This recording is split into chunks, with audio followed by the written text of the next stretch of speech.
Good morning to all of you. आज हम जो कंटिन्यू करेंगे वो है हमारे पास क्लास 12th का solution chapter and this one is the lecture number 1। और इस लेक्चर में हम जितनी भी कंसंट्रेशन टर्म होती है सॉल्यूशन के रिस्पेक्ट में, नॉर्मेलिटी, मोलैरिटी, मोल फ्रैक्शन, उन सब के बारे में जानेंगे। तो आज के लेक्चर में हम सारा का सारा कंप्लीट करेंगे ऑल कंसंट्रेशन टर्म। तो सबसे पहले ज़रा देखिए, तो सबसे पहले बच्चों को पता होना चाहिए कि जो कंसंट्रेशन टर्म होती है हमारे पास, जरा चेक कीजिए, जो हमारे पास कंसंट्रेशन टर्म, जितनी भी कंसंट्रेशन टर्म होती है हम उसको दो कैटेगरी में डिवाइड करते हैं। ये क्वेश्चन सीबीएसई ने कई बार पूछा है। नंबर 1 टेम्परेचर डिपेंडेंट और दूसरा है हमारे पास सेकंड टेम्परेचर इंडिपेंडेंट।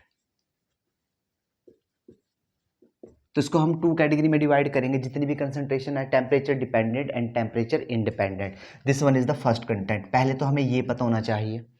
दूसरा सेकंड कि भाई जितनी भी कंसंट्रेशन टर्म होती है उनको लर्न करने का क्या मेथड है, उनका लर्न करने का शॉर्टकट क्या होता है। तो जरा देखिए, देखो जितनी भी कंसंट्रेशन टर्म होती है इसको थोड़ा दिमाग में बिठाना और सारी की सारी कंसंट्रेशन टर्म तुम्हारे टिप्स पे हो जाएंगी। तो जरा चेक कीजिए, कंसंट्रेशन टर्म को लर्न करने का एक ही सबसे बेस्ट मेथड है, उसका लॉजिक समझिए। जरा देखिए हम क्या करते हैं, अपॉन का साइन डालते हैं। ऊपर जो हमेशा लेके चलेंगे वो लेके चलेंगे हम सोल्यूट।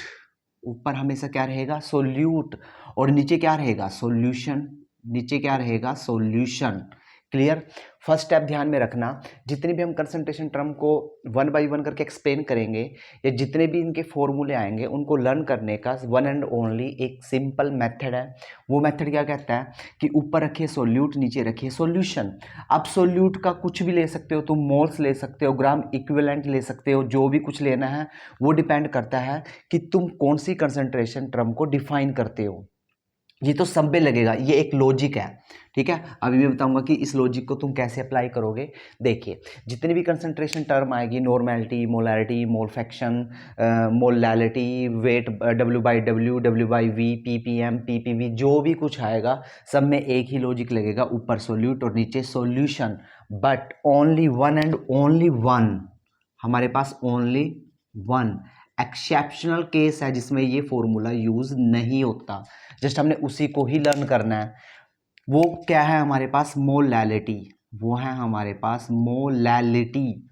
अब मोलैलिटी का मीनिंग स्मॉल m। उसमें क्या लॉजिक लगता है, नीचे लेके चलते हैं सिर्फ उसी टर्म में सोलवेंट और ऊपर क्या लेके चलते हैं, सोल्यूट। ऊपर क्या लेके चलते हैं, सोल्यूट।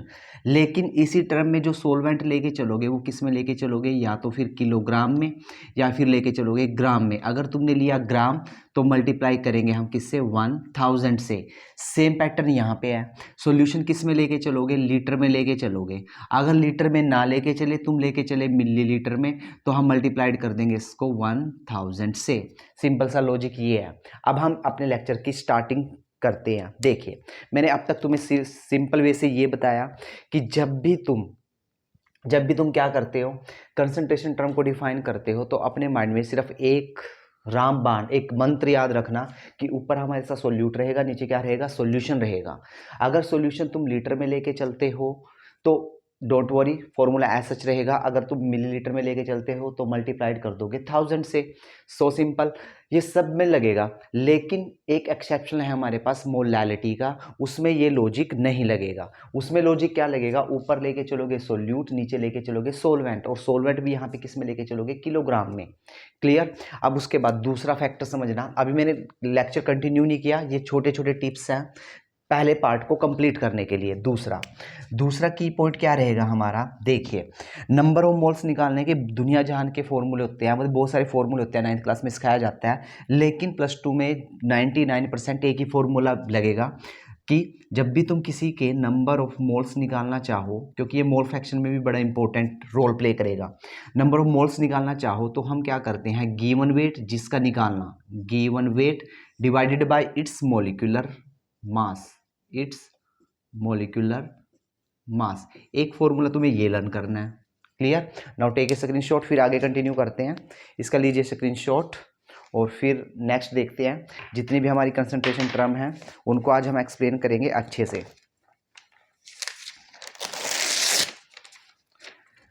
उसके बाद चलते हैं। तो देखिए जी, अब आगे जरा देखिए आगे क्या सीन होगा यहाँ पे।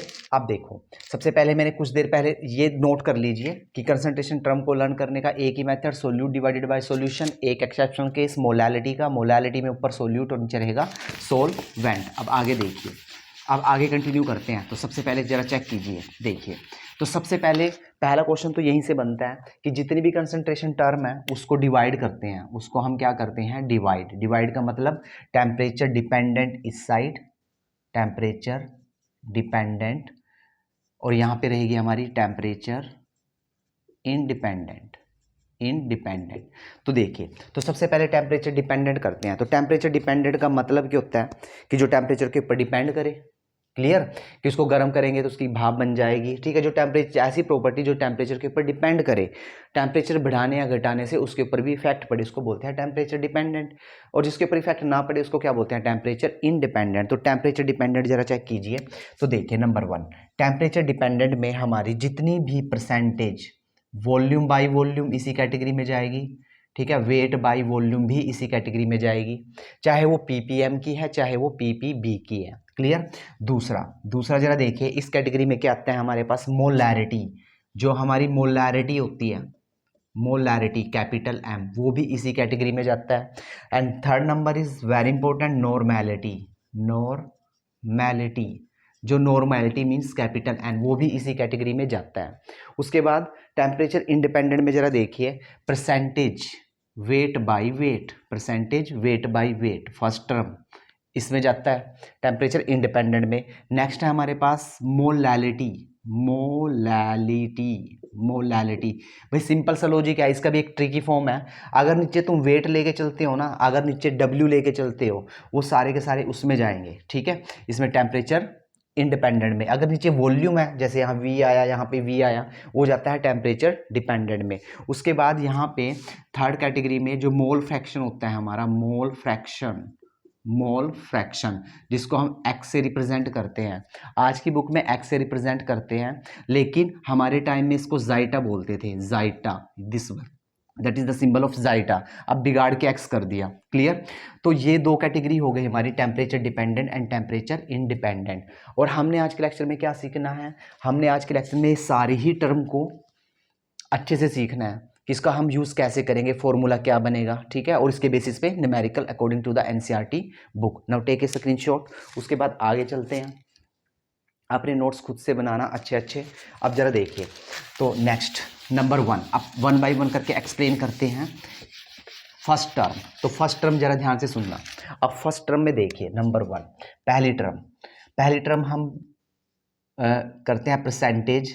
एक तो होती है वेट बाय वॉल्यूम, दूसरा परसेंटेज वेट बाय वेट, तीसरा परसेंटेज वॉल्यूम बाय वॉल्यूम। अब ध्यान से समझना, एक सिंपल सा मेथड बताऊंगा तुम्हें, जरा देखिए। ये तीनों की तीनों डेफिनेशन परसेंटेज की फॉर्म में है।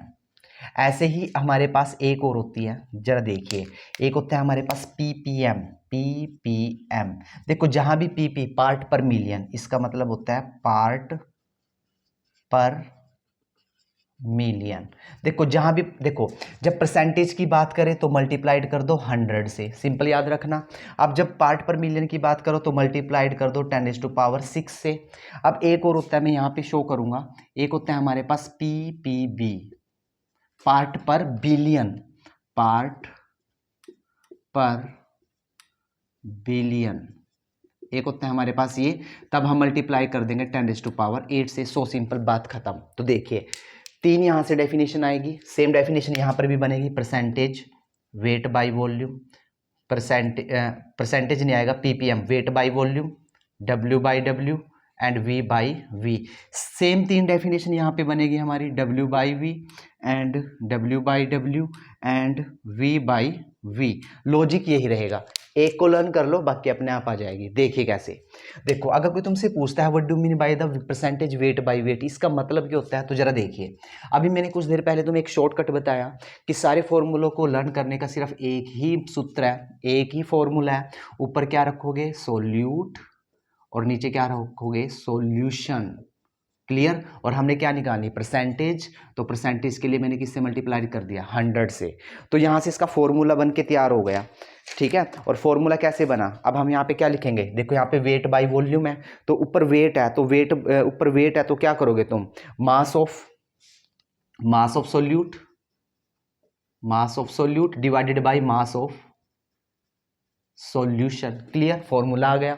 अब यहाँ पे क्या करोगे, देखो दोबारा से ट्रिक लगाओ, नीचे वेट है तो यहाँ पे क्या, नीचे क्या आएगा, सॉल्यूशन, और ऊपर क्या आएगा, सोल्यूट, ठीक है। और क्या सोल्यूट का क्या, W दिया हुआ है, तो दोबारा से देखिए, सॉरी यहाँ पे V लिखा हुआ है ना, तो यहाँ पे V फॉर वॉल्यूम आएगा, वॉल्यूम ऑफ सॉल्यूशन। अब यहाँ पे W, यहाँ पर भी W, तो यहाँ पे क्या आएगा, मास of solute and divided by mass of solution multiplied by 100।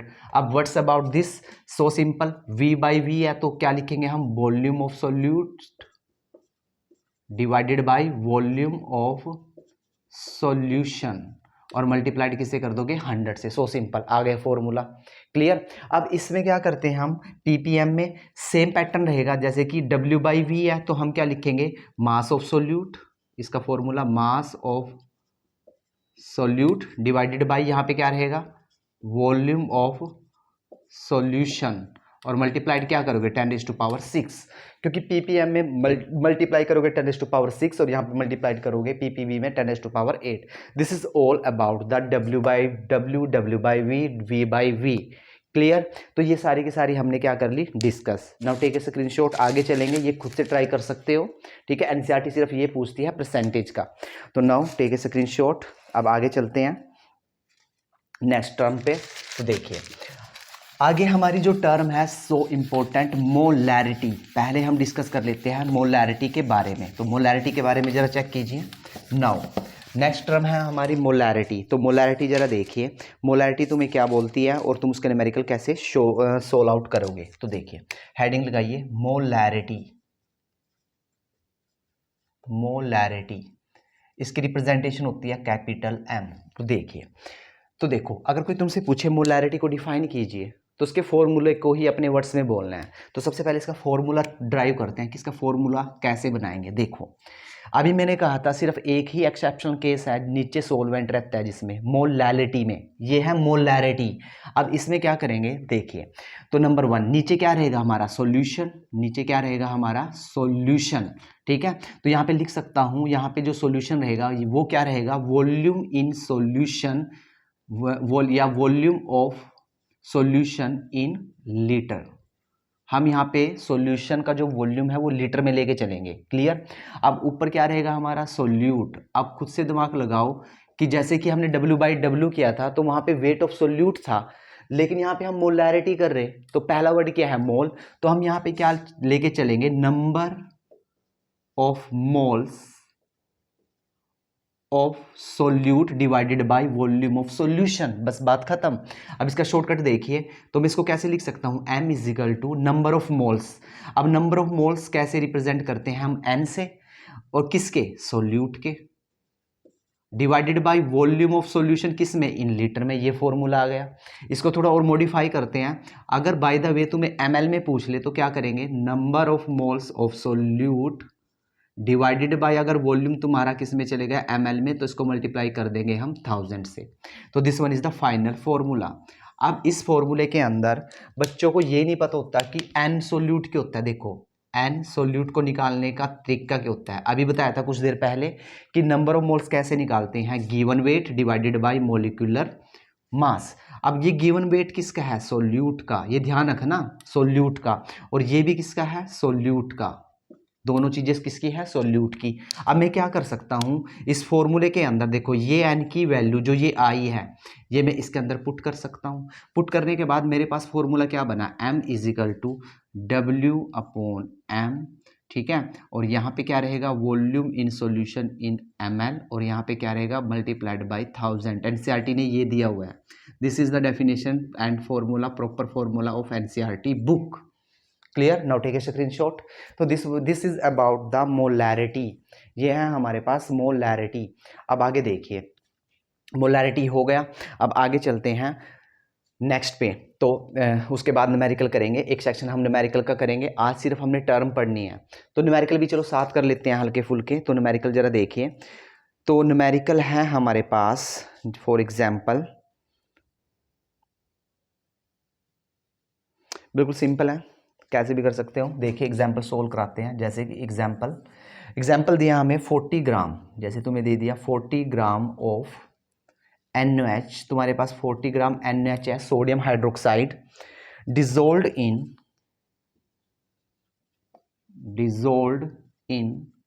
250 ml 250 ml solution 250 ml solution. अब 250 ml सॉल्यूशन है तो बोल दिया फाइंड मोलैरिटी, इसकी मोलैरिटी फाइंड आउट कीजिए, फाइंड मोलैरिटी। अब कैसे क्वेश्चन करोगे ये सोल्व? सो सिंपल, बिल्कुल सिंपल है। देखिए सोल्व आउट कैसे करोगे, हमारे पास मोलैरिटी का फॉर्मूला ये है, मोलैरिटी W गिवन वेट कितना दिया हुआ है 40 ग्राम, 40 रख लो।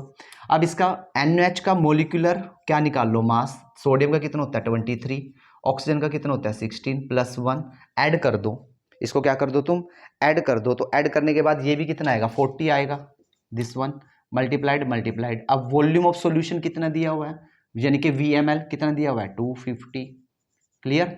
और मल्टीप्लाइड किससे करोगे 1000 से, बस ये कैंसिल हो गया, ये इससे कैंसिल हो गया, तो ये कितना आंसर आ गया 4। तो यहाँ पे 4 आया, 4 पीछे क्या लिखोगे मोल, ठीक है। इसकी मोलैरिटी क्या है, ये 4m का सॉल्यूशन है, ये 4 मोलैरिटी का क्या है हमारे पास सॉल्यूशन है।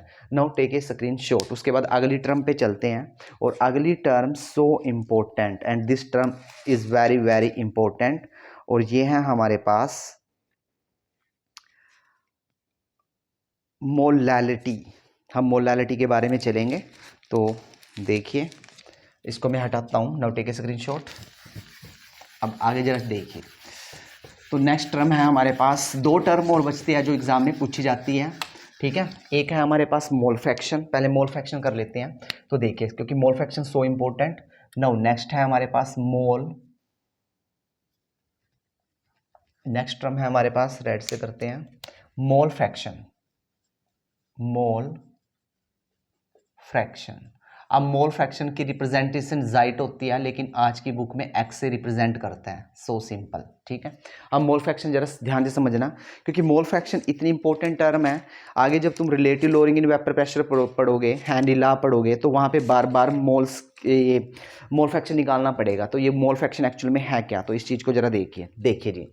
सपोज कीजिए मेरे पास एक कंटेनर है, इसमें एक टाइप का कंपोनेंट है, सपोज कीजिए ए कंपोनेंट है, ए इसमें सिर्फ ए टाइप का कंपोनेंट है, प्लस किसी को सोल्यूट मान लो, किसी को सोलवेंट मान लो, ठीक है। सपोज कीजिए ये सोल्यूट है हमारा। दूसरा है हमारे पास बी कंपोनेंट, इसमें सिर्फ बी टाइप का कंपोनेंट पड़ा है, क्लियर। हमने क्या किया, दोनों को मिक्स कर दिया, मिक्स करने के बाद अब इसमें ए बी टाइप का मिक्सचर मीन्स सॉल्यूशन बन के तैयार हो गया, क्लियर।